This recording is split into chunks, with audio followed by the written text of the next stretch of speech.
what's one thing that you want your managers to do when they start into a store? And he said, training. And I said, fantastic. What if they don't know how to train? Hey, what's going on? You Keep the Changers. I hope you're having a beautiful day. And today I get to hang out with a gentleman that I really respect. Richie Bello has been in business for a number of years. As a matter of fact, he's one of those guys that had a podcast, get this, since 2017. I mean, who did that, right? I've had mine for a couple of years and I'm like feeling proud of myself, but Richie's definitely been a groundbreaker with this. He's a solution-driven software developer. He's the CEO of Clickable, which is a digital media platform. He's a founder of Shop Smart Autos, an online publication that offers consumers and dealers a better experience. Man, this guy's got a resume. He also leverages his expertise in marketing, sales, and branding. He and I have talked about that. He's got a sharp mind for that. He sits on the board of PCS Central, which is a nonprofit that supports education. And get this, he's a publisher and author of 3 Amazon best-selling books. Dude, you are an achiever. I try to be. Very impressive. Thank you so much for sharing that. That's good stuff. So, Richie, welcome, man. Welcome to the Keep the Change podcast, where we talk about leadership in the dealership and we talk about transformation. Well, I don't think I missed anything, but tell the folks about who you are, man. Well, I started, in the car business, of course, like we all did. I started in sales. Company I started with doesn't exist. A guy sold it. It was called International Honda. And from there, I scaled. I went a little bit to the Nicholson Group. I met Dr. John Menarchik, became my mentor at a very young age. Yeah. And from there, I went with him here and there, PCS, his company Global, and then he went to Polk, and I followed him there. I always followed him, wherever he went, and I have a lot of respect for him. He's one of my mentors, and that's about it, man. Yeah, Dr. John and I met. Oh my gosh, I'm trying to remember where, but I was so impressed with his personality. And I ended up going up to Michigan and sitting in one of his classes. Yeah. And, I mean, he's just a jewel. And he's obviously brilliant. Is he still in automotive, Richie? Yes, he is. Yes, he is. Right on. I didn't see him too long ago. I only saw him a couple of years ago. I went to Michigan. He was doing a training program there with a major company. It was an automotive company. Yeah. Denso was an automotive parts company. Yeah. So he's a trainer there. He was, I believe, with the Toyota team. Yeah. So he invited me. At the time I was there anyway. A day with him, we had a lot of fun. Yeah, right on. So what's one thing you learned from Dr. John that you think, I look back on that and say, man, that guy, he taught me that. What was that for you? Because you had a lot of time with him, man. I learned from him that relationship is everything. Yeah. He's got this product line that's called the 5-track, right? And it's all about relationship. And he's the one that relationship is everything. And it's the personality, left brain, right brain, and assessment. Yeah. You got to walk in someplace and get under the hood. Yeah. So that's what he's good at. He's good at, he's a really good trainer. And really, he'll tell you if the classroom who's paying attention. He's a psychologist, so he knows the behavior, He's a behavior type of guy. He actually looks at you and he can tell you a behavior, Yeah. And I know for a while he got out of the business because he was counseling folks, couples. And I know he got out of the business and he was doing a lot of work in his psychology field. So, and that was the last I heard from him. Do you know a guy named Eric Olson? You know that name? No. Eric worked for him for a bit. Eric is now the general manager of Frank Lita Honda in Nebraska, in St. Louis area. And Eric's a great friend of mine, great man. He was with Joe Mockins for a long time in Columbia, Missouri. That's where I met Eric. But yeah, we had Dr. John conversations. He mentioned him. I said, what? You know that guy? So yeah, Dr. John, man, he had an influence on a lot of people. So yeah, he did, he really did, He got me at a very young age. I was in my late 20s, when I met him. So I can tell you're from the South, right? No, I'm from New York. So tell us about growing up, how you get in the car business. Tell us a little about you, something that somebody Well, would say. I grew up like in the streets and all this, and I grew up in New Jersey, which was right across the street from Manhattan. Mm, So, got into the car business, started selling cars, had that personality. I got this book out there, Prospect Like a Gold Miner. So I was always good with prospecting people. I didn't worry about anything else but talking to people. I always say I need conversations, whatever it is, whether it's dry cleaners, going to a restaurant, giving them my business card and say, somebody here is looking for a car. Just creating conversations. In service, I would create conversations with everybody. I would go in early. I'm a conversational guy, And how I prospect today is like when I want people in my podcast, I just send them a text like I did you. I would like to start a conversation. Yeah. That's it. Because, that's the most important thing. If you want to know anything about marketing, it all starts with a conversation. Yeah. That's so true. And, I'm going to tell you something. I was a good salesperson, but I was terrible as a manager. And the reason I was terrible as a manager was because I was a good salesperson, right? Salespeople are not really good managers. Back in those days, the owners right away, if you were selling 20 plus cars or better, that's it. And I was selling like 40 cars a month. So right away, they put me as a manager. I hated it. I was no training or nothing, and put a top guy there. And now I got to worry about everybody else. And what's a salesman? A salesman's a very good person to worry about himself. Yeah. Even today, like with the CEO and all that, I'm just a salesman, like I'm not really good at that kind of stuff. I got people that do that, back end people, people that nobody sees, but they're the ones that I listen to, because I'm not good at it, so I learned at a very young age what I'm good at and what I'm not good at. Yeah. And again, Dr. John told me this: focus on what you're good at. Forget about what you're not good at. Yeah. And that's what I've done my whole life. And the reason that I started engaging with you is one of the things that I feel that as a trainer and as as an automotive professional, I feel that managers need to be trained. We all train the salespeople, right? Yeah. And we train them, and then we throw a manager as a manager because chances are he was a top salesman, right? Yeah. Yeah. And it should be, you need training. And maybe if you do training, it won't be, that's not your manager. Sometimes your manager is the average salesperson or the weakest salesperson, because the reason he's weak is because he's paying attention to everybody else and he's helping everybody else. So a manager is more like, let's find somebody that can actually take and develop a team and help people. That's what you want to do. And top guys are not necessarily top managers. Yeah. Yeah. It's so From my funny. experience, I don't know. I could be wrong. Oh, I think you're right. I remember once upon a time I worked at a store called Oak Tree Mazda, San Jose. And it was way back in the day. And Oak Tree actually had been number one in the country.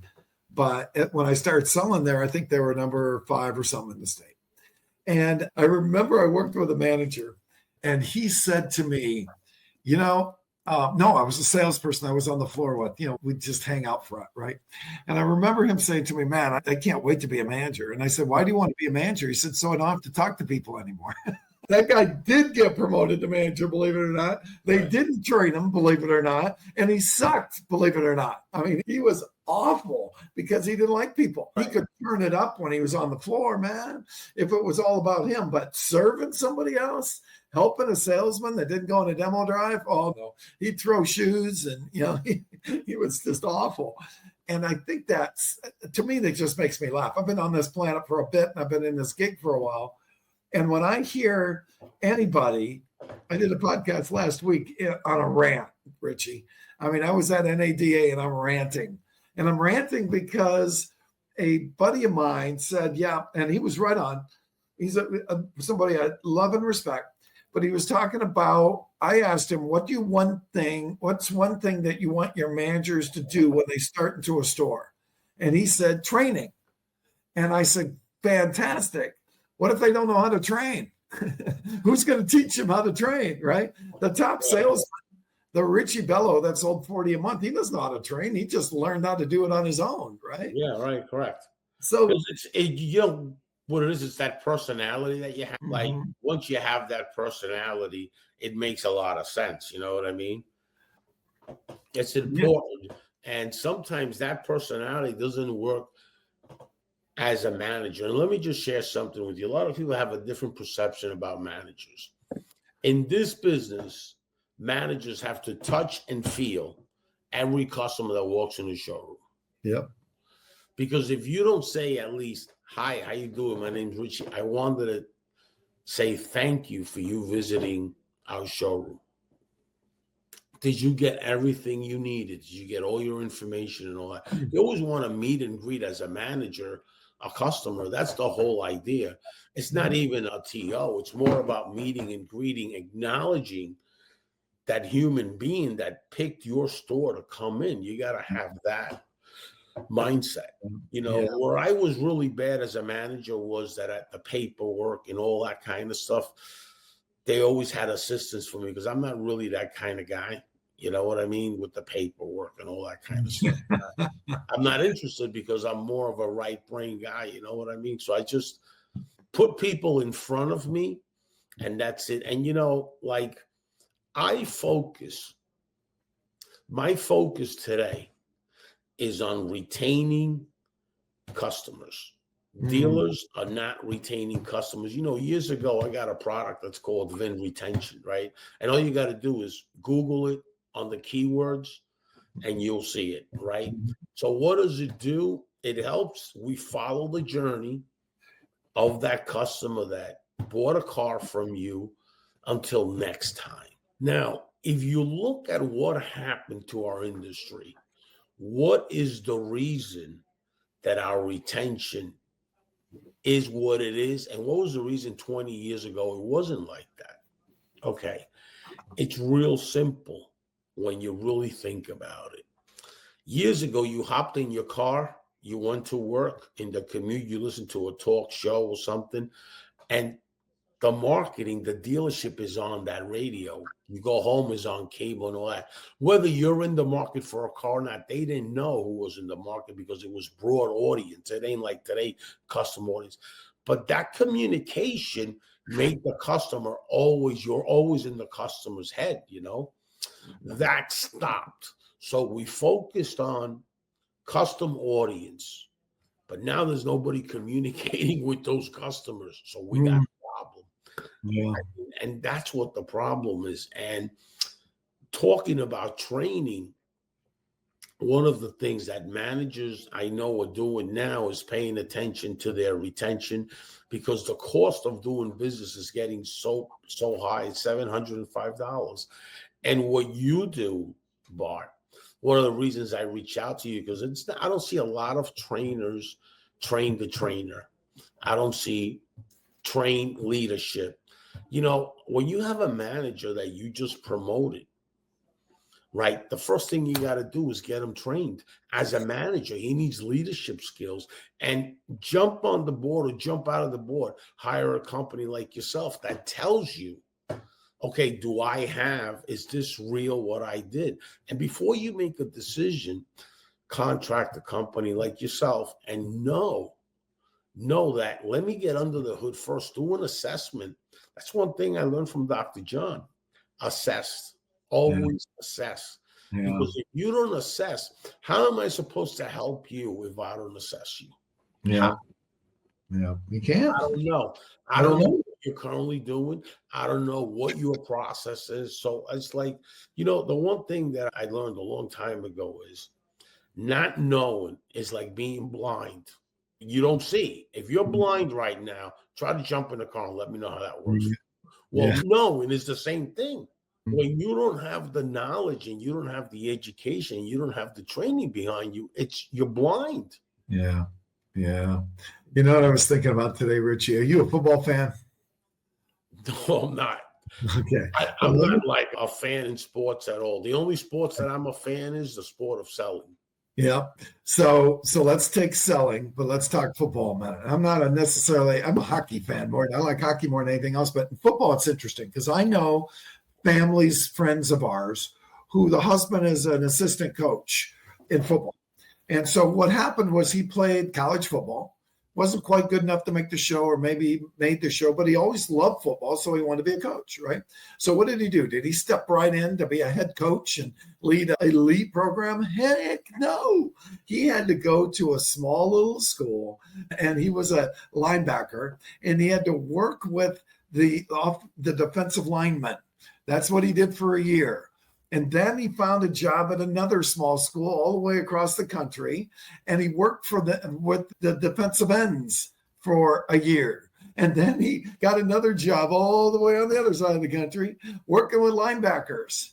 So it took him 3 or 4 years in different programs, making, 20 grand a year, 30 grand a year as a coach. And then one day somebody said, hey, you're really good at this. Come to our major program. You can make pretty good money working with our linebackers. And then he became a defensive coordinator. And then once he became a defensive coordinator, somebody said, man, this guy could be a good coach. So he became a head coach. But what's interesting is it doesn't happen immediately. Why do we do that in that sport called football? They do it in every sport. They don't jump people right to the head coach. Why do we do it in our business? Why don't we take somebody, again, like you, that was a superstar in sales, maybe the quarterback that threw the ball 80 yards, and then we expect because he threw the ball 80 yards, he's going to be a good leader of men and women. Hello? But is it teachable? Absolutely. And you know why, Richie, that there's not a lot of people that don't do what I do? Nobody's got my resume, but this isn't brag about Bart hour. They just don't. I've been in the business 45 years. I've got experience on every aspect of the business.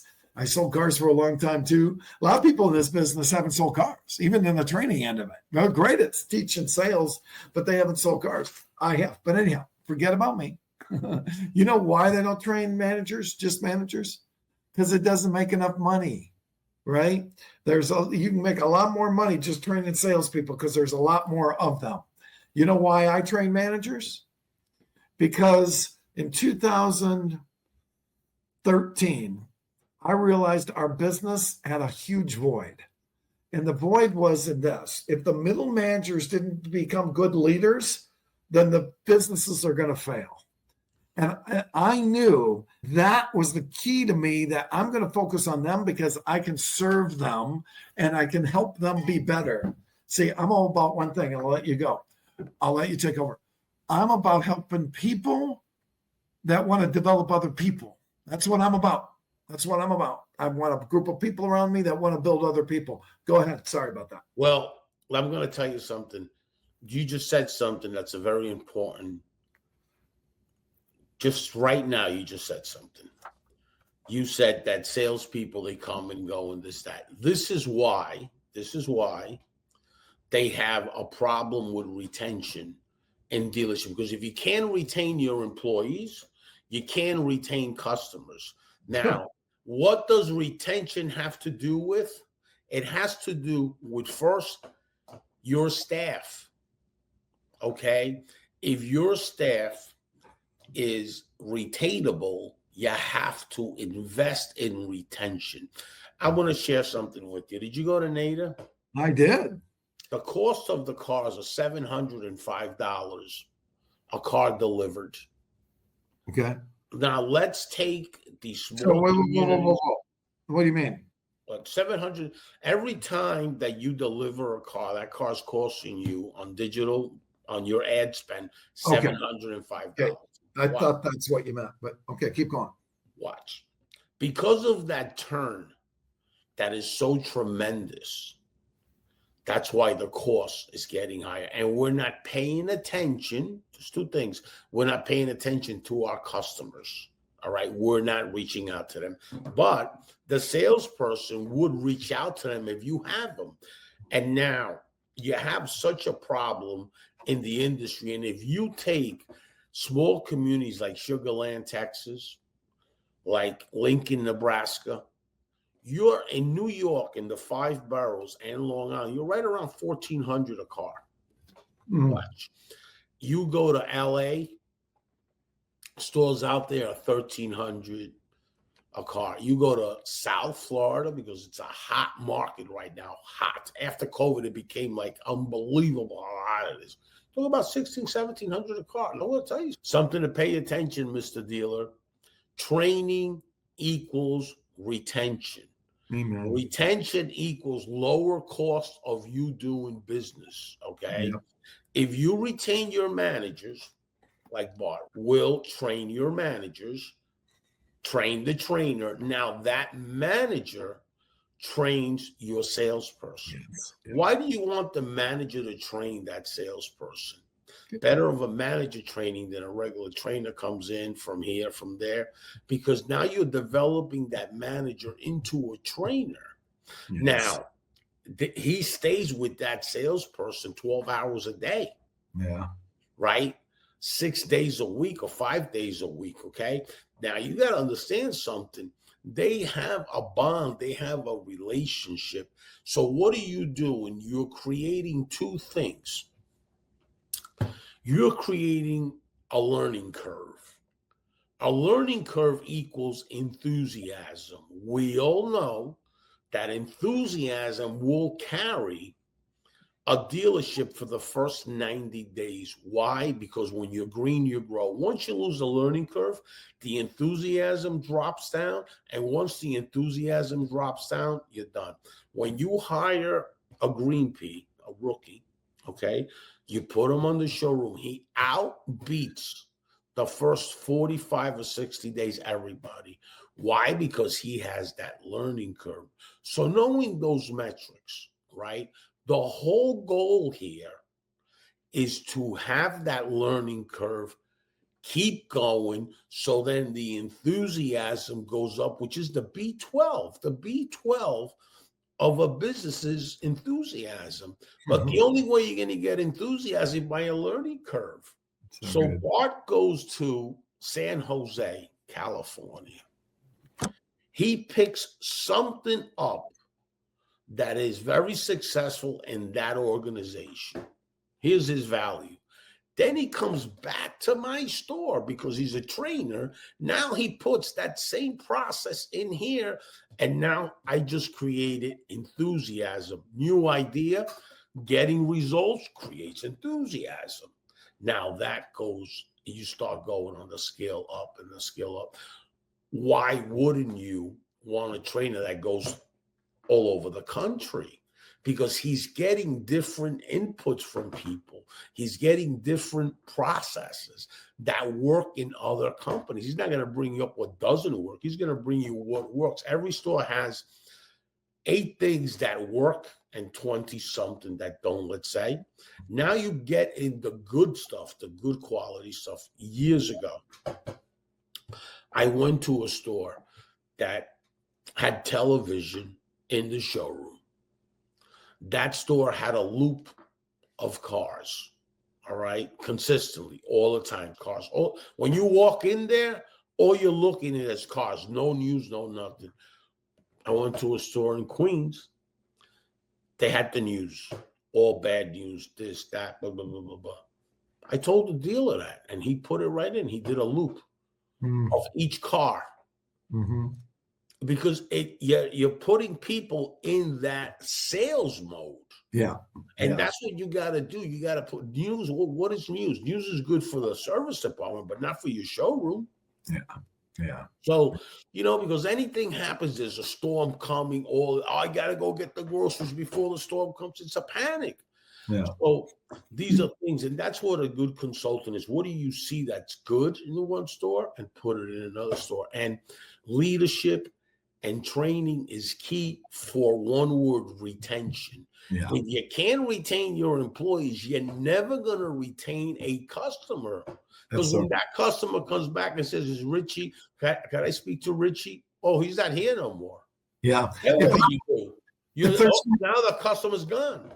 If there's one thing I want a manager to know, it is how to go into the database and figure out that the trade that the car somebody bought 4 years ago has an equity in it of $3,000, and be able to share that with with the salesperson. So This is a customer that did business with us.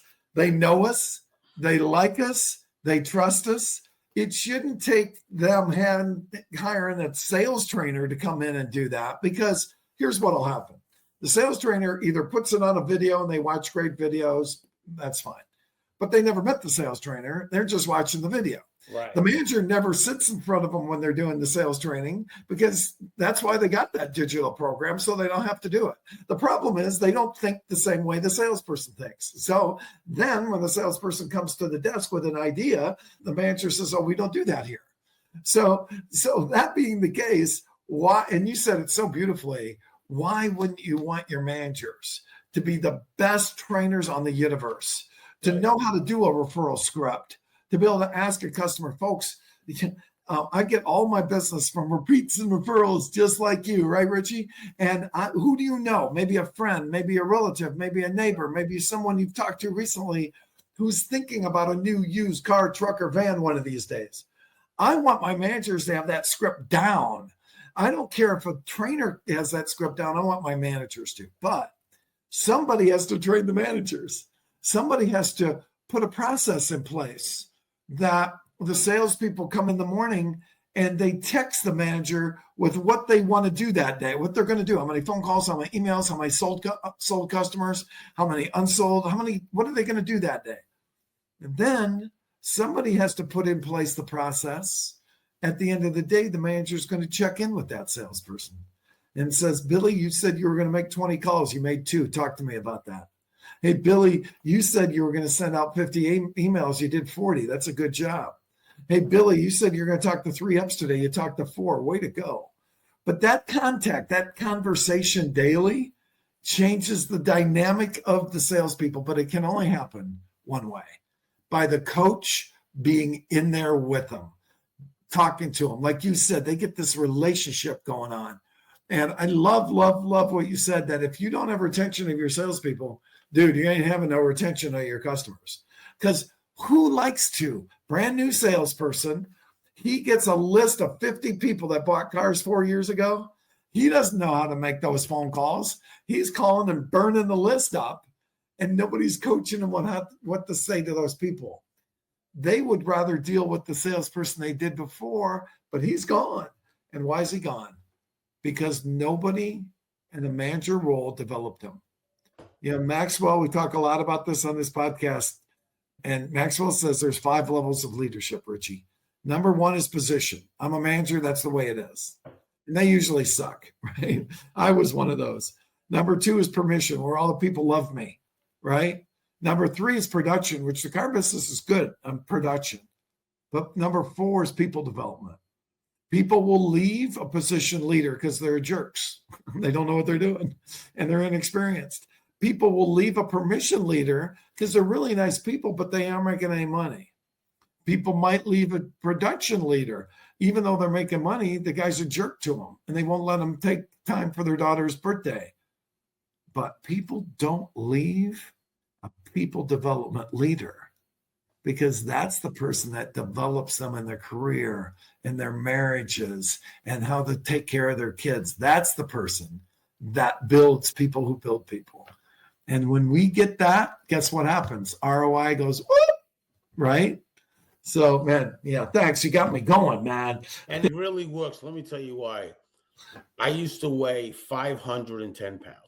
Get out of here. Stand up a minute. No, 2017, I used to weigh 520 pounds. So what do you weigh now? I weigh about 300 pounds. Now watch this. That's incredible. I didn't do this on my own. Okay.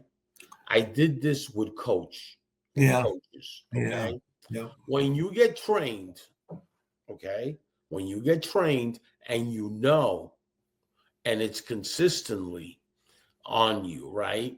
Yeah. And the person that I'm with is a coach, got me into it. And then, you know, living with somebody that's a trainer. This is why I say this. Yeah. Living with somebody that is a trainer, that is a coach. That's why I learned that recently. What I just told you was, if you train the trainer, you're living with the trainer. Yeah. So that trainer is going to not expect you to do anything, is going to inspect you. Yeah. Yeah. Right.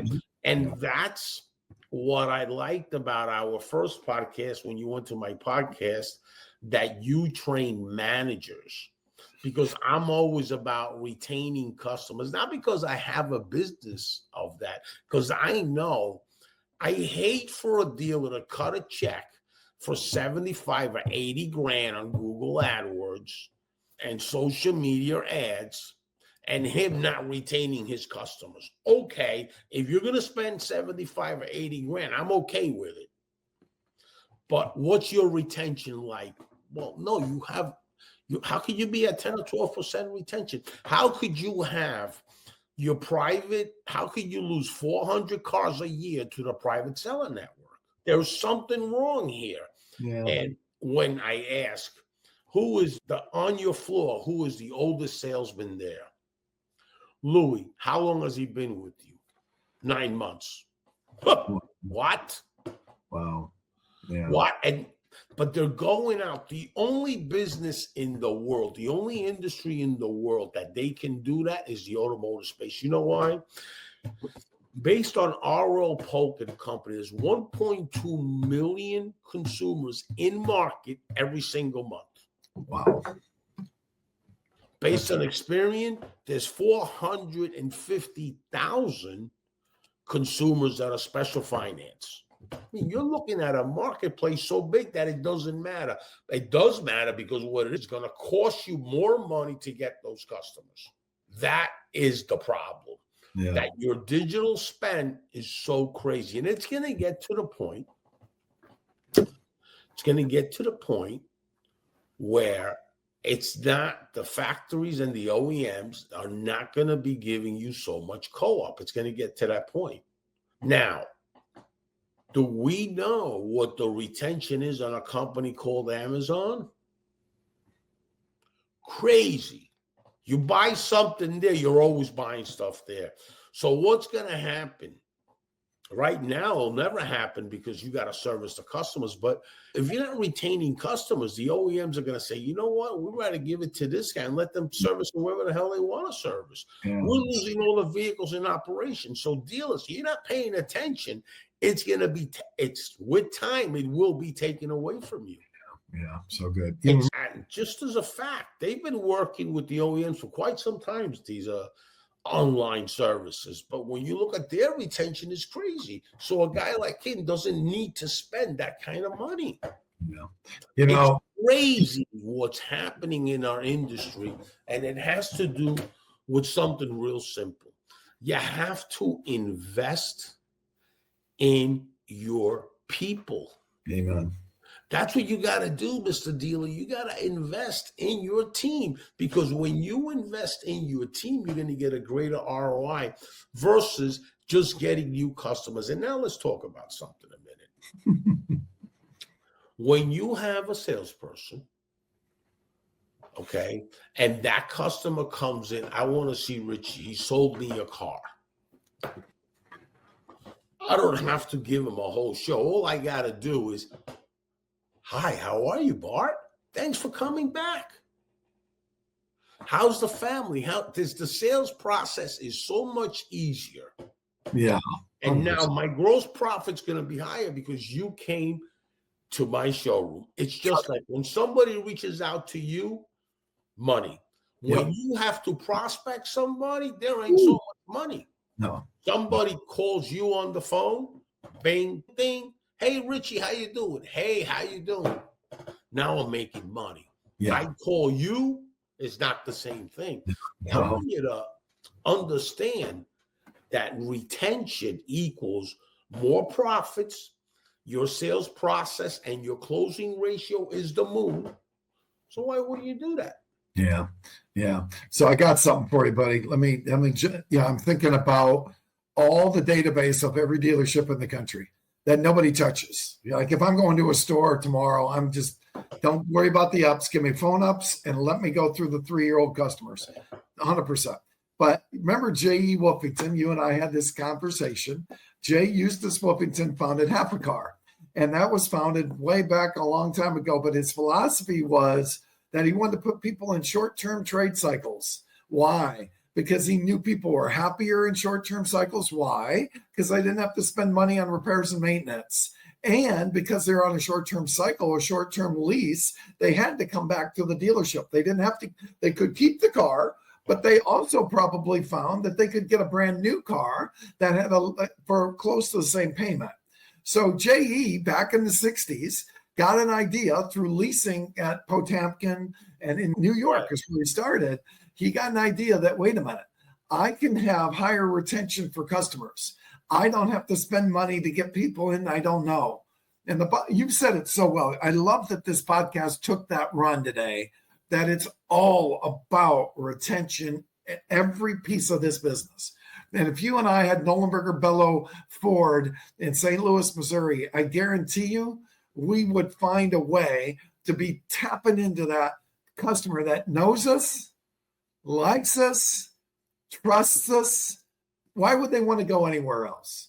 When I have a great experience, I'm going to go to that place no matter what. And you and I know this is kind of like, this is obvious. If my wife's in commercial real estate, couple things as we wrap this up. She's a freaking stud. She's got people that will only go to her. I mean, these are people that are billionaires, but they only go to her. Why? Because they trust her, because she's brilliant, because she works harder than anybody else. You mentioned, though, I'm going to throw this out at you, trainer. She's trained me how to sell, because she'll have days where business is booming, but she'll make 200 calls to past customers a day, and she'll just slam the phones. And that's a season. I mean, she doesn't do it every day, but she'll do it at least once every couple of weeks, where she's just talking to those people that have known her for years. Conversation, right? That's how it starts. Oh my God. And because of that, she's been a great trainer for me. When I first met her, man, my ego got in the way, and I thought, I don't need her advice. I know what I'm doing. Down the road, I started looking at what she was doing. I thought, wait a minute, Mary, what do you think I should do about this? And let me tell you something. Every time I ask her, son of a gun, she's right. And so success leaves clues. There's somebody that knows repeat referrals, lives on repeats and referrals. It's made an incredible living off repeats and referrals and relationships and trust and connection. And she's the best trainer in the world because of what she's proven that she can do. Yeah, she's good. So anyhow, thank you for that. And, you mentioned what you do, right? Have your dealerships, right? And send out an email. Go to Tesla and shop for a car and watch the difference. Mm-hmm. Just watch the difference. I get how you. They treat you from the get-go, the manager, how they do everything, how the whole process is. This is why when you run a report on Tesla retention factory stores, you're looking at 62%. Yep. It's easy. Why? The training. So what is the truth of the matter? Invest in your people and invest in yourself. Amen. And that's what you bring to the table. You bring to the table, I want this guy. I want you to train my managers. Yeah. I want to get to the point as a dealer that my managers get trained and they're the trainers. So I cut that expense and give you more. Yeah. I love what you're saying, man. And you're getting me going here. That's why I keep jumping in, right? But I have to tell you, the thing that drives me every day, same thing that drives Mary, is I want to serve people to the next level. And I want to work harder than they'd ever expect. And I want to give them more than they'd ever expect. And does it always work that way? Of course not. But that's my philosophy. Because you know what I know will happen?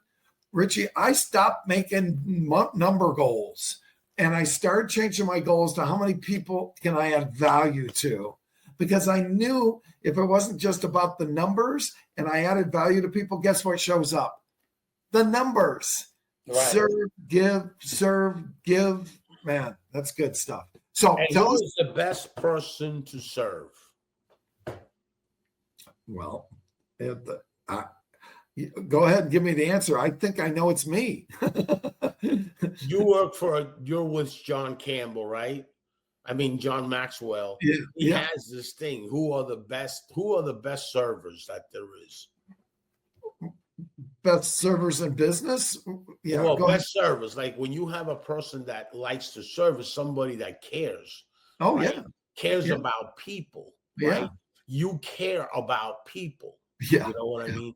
yeah, And you're doing this not because it's about the money. You're doing this because you really care about an industry and you have a passion, and that is the one that serves one of the best yeah, that there is. Not somebody that does it with the motivation behind the money. We all want money, but the sure, motivation that other people, different people call success different names. yeah, Okay.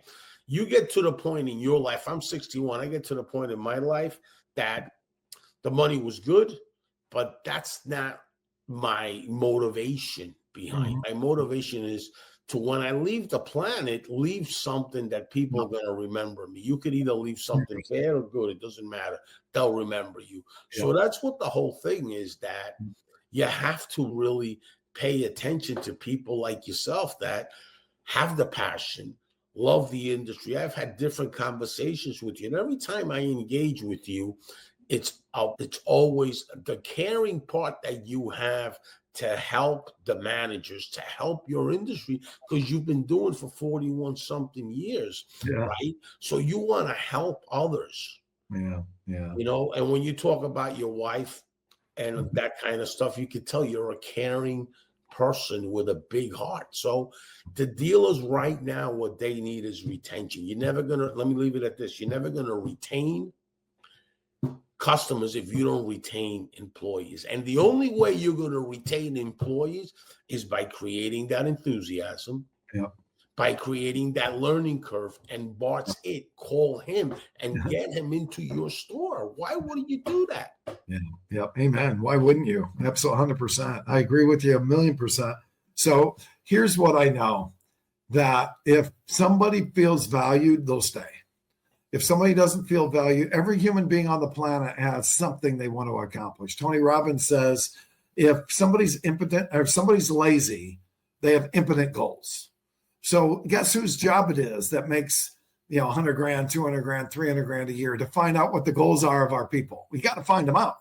When we just back off and say, I don't know what that person, what they want. Well, that's your job, dude. It isn't just desk and deals. It's Right. not just leading the service department. It's to know your people and what moves them. If you know what moves them, and first of all, nobody can know what moves other people until they know what moves themselves. To grow others, I got to grow myself first. And that's Right. why managers need to grow themselves, even though they haven't read a book since high school. Go through my boot camp, learn to know yourself, to grow yourself, and then you know how to help Richie, who's in front of you, grow. When you can help Richie grow, that's where lives are changed. Last thing, and then I want you to tell us how to get a hold of you. But Bob Buford wrote a book called Halftime, Richie, and he was a Christian brother, and he wrote a book and he talked about the first half of his life was all about success. And then he lost a son. And the second half became about significance. He said, I'd already had 9 radio stations or whatever he had. At the next piece, I already did all that. And I lost the most important piece of that somebody meant was more important than anybody. And after that, he said, I got to give. And that's what I believe our job as leaders is, to add significance to other people's lives. And I love saying this. It comes from John Maxwell. We are people of value. Can you imagine if a car manager could say this, a sales manager, a service manager, parts manager, a leasing manager? Do they even have those anymore? Internet director. We are people of value who add value to people of value. Correct. That's what I want my managers to have on their business cards. Having said all that, Richie, tell them what you're doing now. I'm going to give you a couple minutes to tell about your business and then how they can get a hold of you, buddy. We got about 2 minutes. My number is 631-578-9018. My name is Richie Bello, and what I do is I generate VIN retention reports to help dealers and help trainers get under the hood, understand what they're doing, and try to help them with retention. Because if we don't all stick together and retain our customers, there's going to be problems. So let's put the solution out there before there's problems. You know, you go to a dealership, you say, Richie, run this report. Boom, I press a button, I run the report, I send it to you, get under the hood, identify where the problem is. Love that. You need to know what there's a problem so you can come up with a solution. Again, like I say, a blind man can't drive a car. Not knowing is like being blinded 100%. Yeah. So good, Richie. You know what, my friend? You have been always so gracious with your time, gracious with your words. You know, sometime I hope you and I can give each other a hug and break bread together. But man, this is why I love podcasts, man, because you never know where it's going to go. But you and I would never, I don't know about you, but I've got attention deficit issues. You and I would never sit in a room together, you know, like no matter where we are, we would be distracted other than doing this. And it's such a gift to talk to you, to listen to you, to hang out with you, to be brothers together. So God bless you, my friend. God bless you, man. Thank you. For your belief. And I'm very dyslexic, just to let everybody know. My books say Michael Lewis, and I'm the author, right? The reason I have two people, because people that know me know that I'm dyslexic. I can't write I'm lucky I write my name, right? So I'm very dyslexic guy. So that's why, you know, so you have that. I am dyslexic like you've never seen, okay? So terribly. That's why I do video emails. I've sent you video emails because I don't write. So I found a solution that helps me communicate. Yeah. Because if I can't communicate with somebody, I mean, I don't exist. Yeah. Dude, we are so much alike, because my book, Keep the Change, was I spoke it. I didn't write it. Every inch of it was spoken. And I had somebody to put it all together for me that made it smooth and work, right? But here's the interesting thing. What I've noticed, and you are too, I've got to have people around me that clean up. I've got people around me that are different than me. I used to have everybody around me was just like you. So there was all of us in the room, and we could talk, we could close, but we had stuff everywhere. Right. Now I got people around me that might not have my personality, but are a heck of a lot smarter. You got to have a first baseman, second, third baseman, and a home run. Amen. All right, my friend. God bless you. And thanks for having me on. Thank you. You want to have you back again, buddy. Thanks so much. All right. Take care. Bye.